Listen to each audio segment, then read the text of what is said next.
নমস্কাৰ, মই শ্ৰী ধীৰেন শৰ্মাই চেনেল ধৰ্মমালিকা অসমৰ পৰা আপোনালোকক স্বাগতম জনাইছোঁ। আজিৰ ভিডিঅ'ত মই বৈদিক সনাতন ভাগৱতী বৈষ্ণৱ ধৰ্মৰ প্ৰচাৰক মহাপুৰুষ দামোদৰদেৱ গুৰু আৰু প্ৰপন্ন শিষ্য কবিৰত্ন ভট্টদেৱৰ সুবৰ্ণ কুণ্ডল ৰূপ অভিন্ন সংযোগত অসমৰ ধৰ্ম সংস্কৃতি আৰু ভাষা সাহিত্য কেনেদৰে জিলিকি উঠিল সংক্ষেপে আলোচনাৰ চেষ্টা কৰিম। সৰ্বশাস্ত্ৰ বিচাৰদ আছিল ভট্টদেৱ, প্ৰকৃত নাম বৈকুণ্ঠনাথ শৰ্মা। বৰনগৰৰ পণ্ডিত গোপালদেৱ আচাৰ্যৰ তলত অধ্যয়ন কৰি তেখেতে কাব্য, ব্যাকৰণ, পুৰাণ আদি শাস্ত্ৰৰ বিচক্ষণ পণ্ডিত হৈ উঠে। উপযুক্ত বয়সত পিতৃ কবি সৰস্বতীৰ আজ্ঞা অনুসৰি বৈকুণ্ঠনাথে মহাপুৰুষ দামোদৰদেৱ গুৰুৰ ওচৰত শৰণ লয়। মহৰ পৰম গুৰু ভকতৰ কল্পতৰু দেৱ দামোদৰ দ্বিজবৰ, কলিযুগে অৱতৰি জ্যোতিৰ্ময় ৰূপ ধৰি ভক্তি ধৰ্ম কৰিলা প্ৰচাৰ। মহাপুৰুষ দামোদৰদেৱেও ভট্টদেৱৰ নিচিনা পৰম জ্ঞানী, পৰম ভক্ত ভাগৱত সৰ্বশাস্ত্ৰ বিচাৰত পণ্ডিতক শিষ্যৰূপে আঁকোৱালি লৈছিল। ধন্য কবিৰত্ন তুমি পৰম মহন্ত, নাহি প্ৰিয় আন মৰ তুমি সমহন্ত। শুনা ভট্টদেৱ তুমি ব্যাস সমহৰ, তুমি মৰ বান্ধৱ অপৰ দামোদৰ।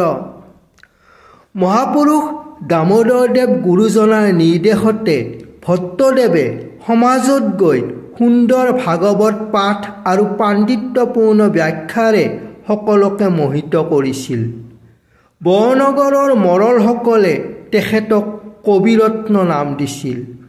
ভাগৱত পঢ়ে তথা কণ্ঠে অনুপম, সবে মিলি দিলাং তাংক কবিৰত্ন নাম গুৰুলীলা। বৈষ্ণৱ গুৰু গোপাল মিশ্ৰৰ পিতৃশ্ৰাদ্ধত পণ্ডিতসকলৰ আগত সুন্দৰ কণ্ঠেৰে ভাগৱত পাঠ আৰু পাণ্ডিত্যপূৰ্ণ ব্যাখ্যা আগবঢ়াই বৈকুণ্ঠনাথে ভাগৱত ভট্টাচাৰ্য উপাধি লাভ কৰে। সেই একে উপাধি দামোদৰদেৱেও বৈকুণ্ঠনাথক প্ৰদান কৰে। ভট্টাচাৰ্য নাম আংক দিবে বুলিলন্ত, দামোদৰ আজ্ঞাইতো শুনা হবে সন্ত। ইয়াৰ পিছতে বৈকুণ্ঠনাথ ভাগৱত ভট্টাচাৰ্য আৰু ভট্টদেৱ নামেৰে প্ৰসিদ্ধ হ'ল। মহাপুৰুষ দামোদৰদেৱে প্ৰচাৰ কৰা বৈদিক ভাগৱতী বৈষ্ণৱ ধৰ্ম প্ৰচাৰত ভট্টদেৱৰ বিশেষ যোগ্যতা আছিল। মহাপুৰুষ দামোদৰদেৱ গুৰু আৰু শিষ্য ভট্টদেৱৰ সুবৰ্ণ কুণ্ডল ৰূপ অভিন্ন সংযোগে বৈদিক ভাগৱতী বৈষ্ণৱ ধৰ্মক জনসাধাৰণৰ মাজত পূৰ্ণৰূপে প্ৰতিষ্ঠিত কৰিলে। মহাপুৰুষ দামোদৰদেৱৰ আৱিৰ্ভাৱ হৈছিল ইংৰাজী 1488 চনত। গুৰুজনাৰ জীৱনকালতে ইংৰাজী 1527 চনত মুছলমানৰ পঞ্চম কামৰূপ আক্ৰমণ, ইংৰাজী 1532 চনত ষষ্ঠ আক্ৰমণ সংঘটিত হৈছিল। ইংৰাজী 1553 চনত কালাপাহাৰৰ আক্ৰমণ। কালাপাহাৰে কামাখ্যা মন্দিৰ ধ্বংস কৰে। হাজোৰ হয়গ্ৰীৱ মাধৱ মন্দিৰ ভাঙি পেলায়। ইছলাম ধৰ্মৰ বাতাৱৰণত বৈদিক সনাতন ধৰ্মৰ বিপৰ্যয় ঘটিল। ধৰ্মৰ অৱনতিৰ এই সময়তে ধৰ্ম ৰক্ষাৰ নিমিত্তে অসমত হৰিদেৱ, দামোদৰদেৱ, শংকৰদেৱ, মাধৱদেৱ চাৰিজনা মহাপুৰুষৰ আৱিৰ্ভাৱ হৈছিল। মহাপুৰুষ চাৰিজনাৰ বৈষ্ণৱ ধৰ্ম, ভাগৱত ধৰ্ম প্ৰচাৰ আৰু সত্ৰ স্থাপনে হিন্দু ধৰ্মক ৰক্ষা কৰি জগতত শান্তি আনিছিল। অৱশেষত মহাৰাজ নৰনাৰায়ণ চিলাৰায়ে কামাখ্যা মন্দিৰ পুনৰ নিৰ্মাণ কৰে। মহাপুৰুষ হৰিদেৱ দামোদৰদেৱৰ উপাস্য হয়গ্ৰীৱ মাধৱ মন্দিৰৰ পূজা অৰ্চনা ৰঘুদেৱ নাৰায়ণে জীৰ্ণ সংস্কাৰ সাধন নকৰা পৰ্যন্ত বন্ধ আছিল। মহাপুৰুষ দামোদৰদেৱে সুন্দৰ পৰিকল্পনাৰে পাটবাউসীত সত্ৰ স্থাপন কৰি বৈদিক ভাগৱতী বৈষ্ণৱ ধৰ্ম প্ৰচাৰত আজীৱন ব্ৰতী হয়। সুন্দৰ পৰিকল্পনাৰে সত্ৰ স্থাপন আৰু ধৰ্ম প্ৰচাৰতে সময় অতিবাহিত কৰাৰ নিমিত্তেই হওক বা অন্য কাৰণতেই হওক মহাপুৰুষ দামোদৰদেৱে পুথি আদি ৰচনা কৰা দেখা নাযায়। অৱশ্যে তিনিটি তত্ত্বগধুৰ অতি সুন্দৰ ভক্তিমূলক গীত গুৰুদেৱে ৰচনা কৰিছে।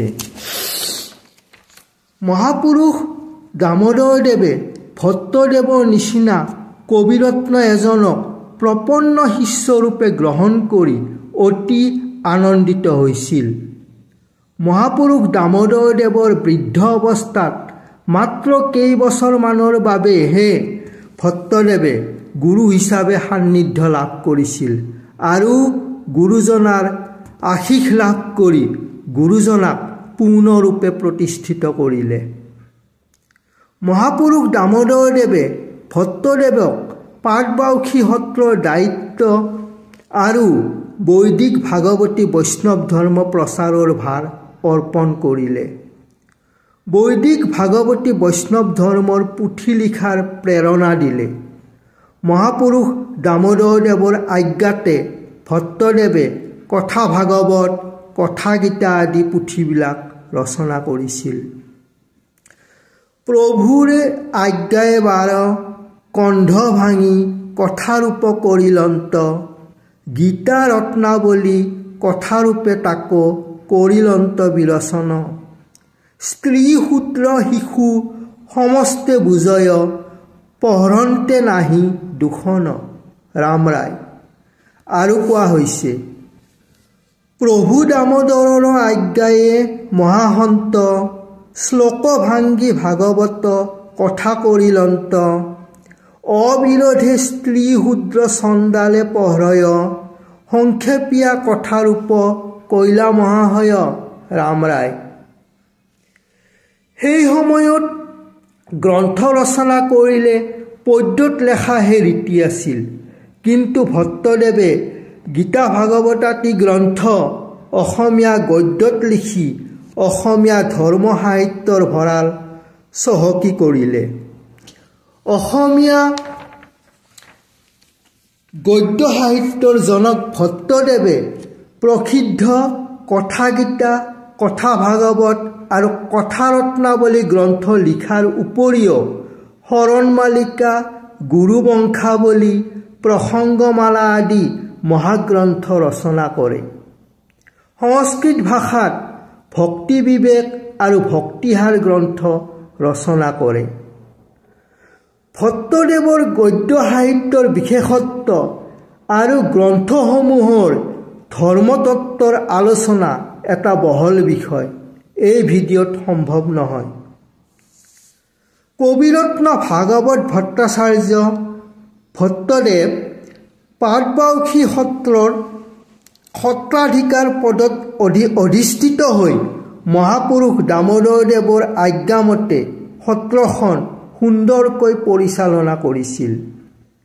শিষ্য ভট্টদেৱক দামোদৰদেৱে উপদেশ দিছিল, ভাগৱত ব্যাখ্যা তুমি আপুনি কৰিবা, লোকক হৰিৰ ভক্তি উপদেশ দিবা গুৰুলীলা। ভক্তসকলে ভট্টদেৱৰ নিচিনা পৰম ধাৰ্মিক পুৰুষ এজনক গুৰু হিচাপে পাই নিজকে ধন্য মানিছিল। ভট্টদেৱৰ হাতে একপাত নিৰ্মাল্যক পাইলে যেন আনন্দত পায় বৈকুণ্ঠক গুৰুলীলা। পিছত ভট্টদেৱে ব্যাসকুচিত সত্ৰ স্থাপন কৰি বৈদিক ভাগৱতী বৈষ্ণৱ ধৰ্ম প্ৰচাৰ কৰি ভক্তসকলক ধন্য কৰে। ভট্টদেৱে পাটবাউসী সত্ৰৰ কেৱলীয়া প্ৰথা বন্ধ কৰি ভক্তসকলক সাংসাৰিক জীৱন যাপনৰ পৰামৰ্শ দিছিল। গৃহবাসী হৈও ভাগৱতৰ নৱধা ভক্তিৰে সনাতনীয় ধৰ্ম পালন কৰি ভগৱান শ্ৰীকৃষ্ণৰ পূজা সেৱা কৰিব পাৰি। আৰু ভক্তসকলেও কেৱলীয়া প্ৰথা ত্যাগ কৰি সংসাৰী হৈ ভাগৱতৰ ধৰ্ম আচৰণত প্ৰবৃত্ত হৈছিল। ভট্টদেৱে পাটবাউসী সত্ৰত পুথিভঁৰালৰ ব্যৱস্থা কৰি ধৰ্মগ্ৰন্থসমূহ সংগ্ৰহ কৰি ভক্তৰ বাবে অধ্যয়নৰ সুবিধা কৰি দিছিল। অধ্যয়নৰ বাবে সংস্কৃত টোল পাতি নিজে পৰিচালনা কৰিছিল। সত্ৰ সংস্কৃতিৰ সকলো দিশতে সমৃদ্ধ হৈছিল। মহাপুৰুষ দামোদৰ দেৱকে গুৰু পূজা কৰি গুৰু আশীৰ্বাদতে ভট্টদেৱে অসমৰ ধৰ্ম সংস্কৃতি সাহিত্যক জাকত জিলিকা কৰি তুলিলে। শ্ৰীমদ দামোদৰং দেৱং বিপ্ৰৰূপিণমীশ্বৰম নমামি সদ্গুৰুং বন্ধুং দয়া সিন্ধুং সুধাকৰম। ভট্টদেৱ। ধন্যবাদ।